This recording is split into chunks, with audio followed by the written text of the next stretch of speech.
My channel. तो friends, आज की जो मेहंदी की क्लास है वो बहुत ही ज़्यादा स्पेशल होने वाली है। हमारी ये वीडियो बहुत स्पेशल है। वो क्यों है मैं आपको बताती हूँ। कि आपने देखा होगा कि मेहंदी की पिछली क्लास में मैंने आपके साथ कुछ चीज़ें शेयर की थी, जैसे कि फ्रिल कैसे बनाएं, लाइन कैसे बनाएं, डॉट कैसे बनाएं। और आज की जो क्लास है उसमें मैं आपके साथ शेयर करूँगी कि सर्कल कैसे बनाएं। अब आप कहेंगे कि सर्कल तो बहुत ज़्यादा आसान होता है, लेकिन फ्रेंड्स जो बिगनर्स होते हैं उन्हें सबसे ज़्यादा प्रॉब्लम सर्कल बनाने में आती है। और सर्कल ही एक ऐसी चीज़ है कि इसको बेस बनाकर बहुत सारे डिज़ाइन सब बनाते हैं।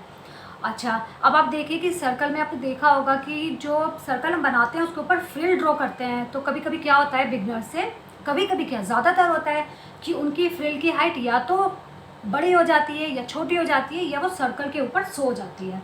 तो बहुत सारे ऐसे पॉइंट्स हैं जो आज मैं आपके साथ इस वीडियो में शेयर करूंगी।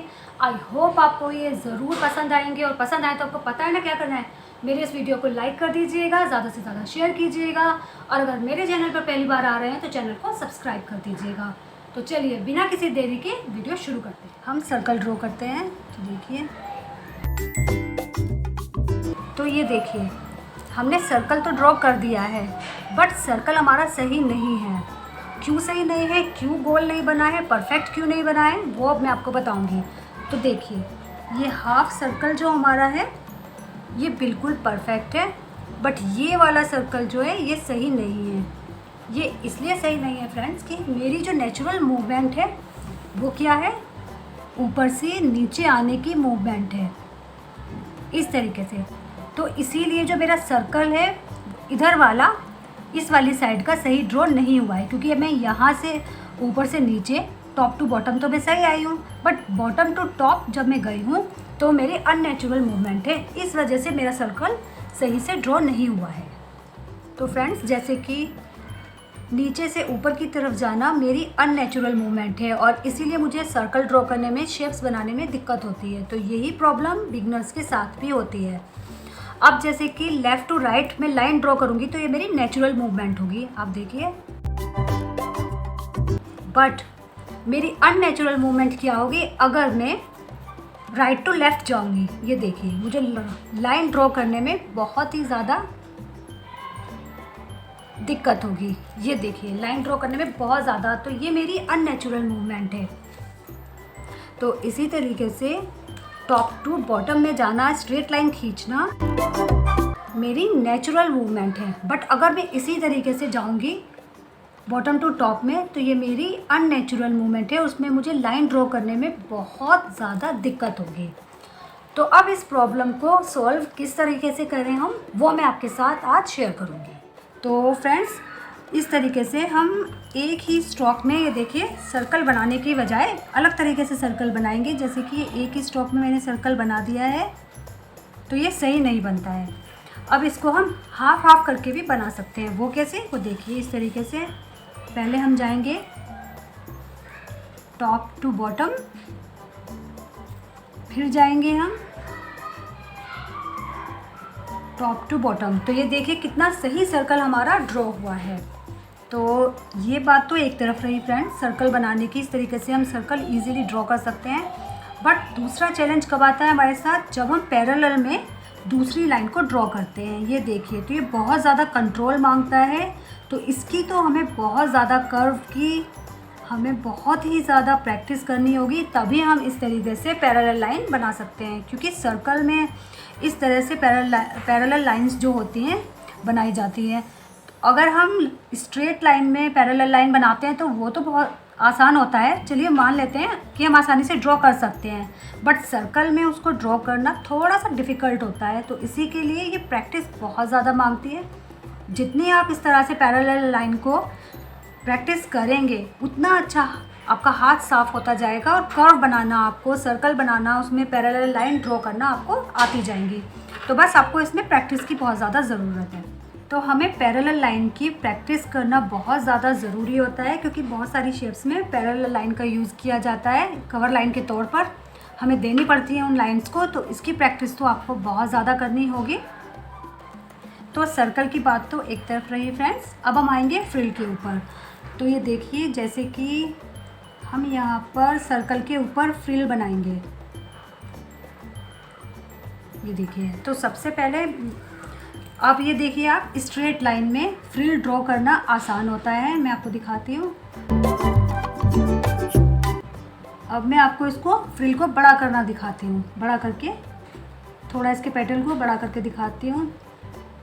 तो ये देखिए, ये पेटल मैंने बड़ा कर दिया है। तो ये यहाँ से भी बराबर है और यहाँ से भी इक्वल है। इसकी चौड़ाई जो है पेटल की वो इक्वल है। बट सर्कल में ऐसा नहीं होता है। तो फ्रेंड्स, जैसे कि मैंने आपको बताया कि हम जब स्ट्रेट लाइन में कोई भी पेटल ड्रॉ करते हैं तो ये देखिए, मैंने आपको जूम करके भी बताया कि इसकी चौड़ाई दोनों तरफ से ऊपर और नीचे से एक समान होती है, बिल्कुल बराबर होती है। लेकिन जब हम किसी भी सर्कल के अंदर ऊपर पेटल ड्रॉ करते हैं तो ये देखिए, मैं आपको बड़ा करके दिखाती हूँ उसमें थोड़ा। तो उसकी जो चौड़ाई होती है ऊपर से थोड़ी ज़्यादा होती है और नीचे से कम होती है।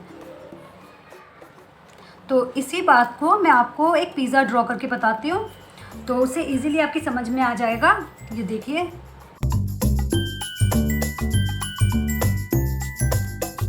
तो जब हम पिज़्ज़ा ये ड्रॉ कर रहे हैं तो आप देख सकते हैं कि ये सेंटर में से तो पतला है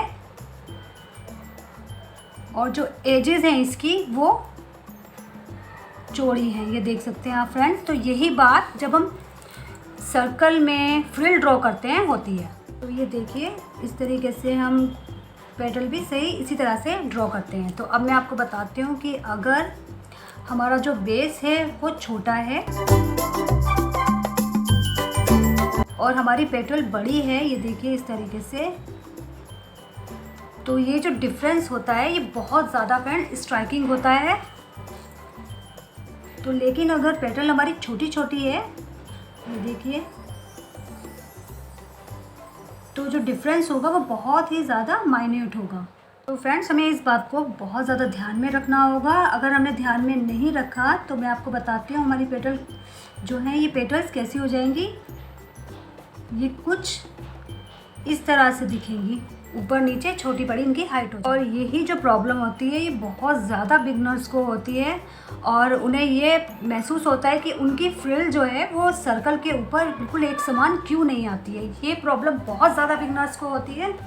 तो इस प्रॉब्लम को दूर करने के लिए इसको सॉल्व करते हैं हम। तो फ्रेंड्स, अगर हमने इस बात को ध्यान में नहीं रखा तो हमारी पेटल्स इस तरीके से हो जाएंगी जो बिल्कुल भी अच्छी नहीं लगेंगी। तो इस बात को ध्यान में रखना बहुत ज़्यादा ज़रूरी है। अब हम बताते हैं कि सर्कल पे के ऊपर फ्रिल किस तरीके से अच्छी तरह से ड्रॉ की जाए। तो अगर आप फ्रिल के ऊपर पेटल्स ड्रॉ करना चाहते हैं बिल्कुल एक समान, तो उसका एक तरीका ये भी है कि आप एक रेफरेंस लाइन को ड्रॉ कर सकते हैं इसके ऊपर, जैसे कि मैं आपको करके दिखाती हूँ। ये देखिए, और फिर उसके ऊपर आप फ्रिल बना सकते हैं, ड्रॉ कर सकते हैं अपनी।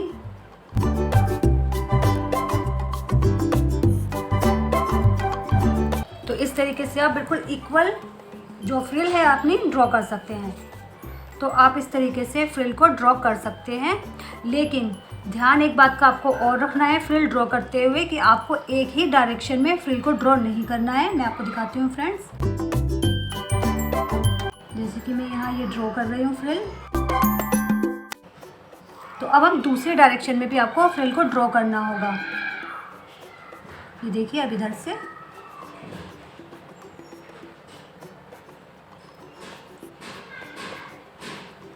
अगर आप इस तरीके से फ्रिल को ड्रॉ नहीं करेंगे और एक ही डायरेक्शन में फ्रिल को ड्रॉ करेंगे तो क्या होगा, हमारी जो फ्रिल है वो बैठ जाएगी, सर्कल के ऊपर ही सो जाएगी। तो यही मेन रीज़न होता है फ्रिल की हाइट छोटी बड़ी हो जाने का। ये देखिए, तो फ्रिल एक समान हाइट में नहीं बन पाती है हमारी। उसके लिए आपको दोनों डायरेक्शन में इसको फ्रिल को ड्रॉ करना होगा। और एक आसान तरीका और मैं आपको बताऊंगी। तो फ्रेंड्स, यही मेन रीज़न होता है कि हमारे जो बेस होता है उसके ऊपर फ्रिल हमारी इस तरीके से सो जाती है, बैठ जाती है और एक समान ड्रॉ नहीं हो पाती है। तो जब भी आप फ्रिल को ड्रॉ करें तो बराबर दोनों डायरेक्शन में ड्रॉ कीजिएगा, तो उससे आपकी फ्रिल की जो हाइट है वो बिल्कुल इक्वल आएगी। तो अब फ्रिल बनाने के लिए प्रैक्टिस के दौरान आप एक ट्रिक और आजमा सकते हो। बहुत ही ज़्यादा आसान ट्रिक है, मैं बताती हूँ अभी फ्रेंड्स, तो उससे भी प्रैक्टिस कर सकते हो आप। तो हम पहले सर्कल ड्रॉ करेंगे। सर्कल ड्रॉ करने के बाद में हम चारों डायरेक्शन में एक हल्की सी लाइन ड्रॉ कर देंगे। ये देखिए,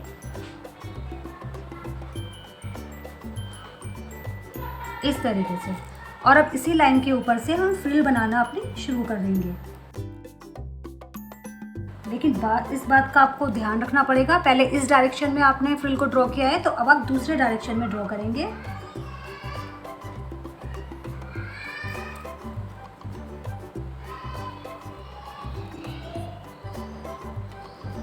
तो इस तरीके से भी आप फ्रिल की प्रैक्टिस कर सकते हो। ये भी बहुत ज़्यादा आसान ट्रिक है इक्वल फ्रिल बनाने की, तो इससे आपको अच्छी खासी प्रैक्टिस हो जाएगी। हम इस फ्रिल के ऊपर आपको डॉट बनाना बताएंगे। तो कई बार क्या होता है फ्रेंड्स, जब हम फ्रिल के ऊपर डॉट बनाते जाते हैं, इस तरीके से देखिए,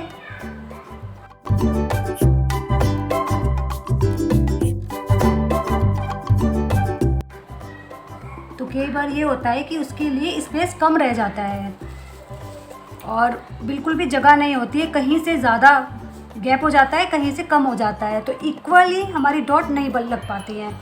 तो उसके लिए सबसे आसान जो तरीका है वो मैं आपको भी बताऊंगी कि किस तरह से हम बिल्कुल इक्वल डॉट सब जगह बना पाएंगे फ्रिल के ऊपर, और जो बहुत अच्छी लगती है देखने में।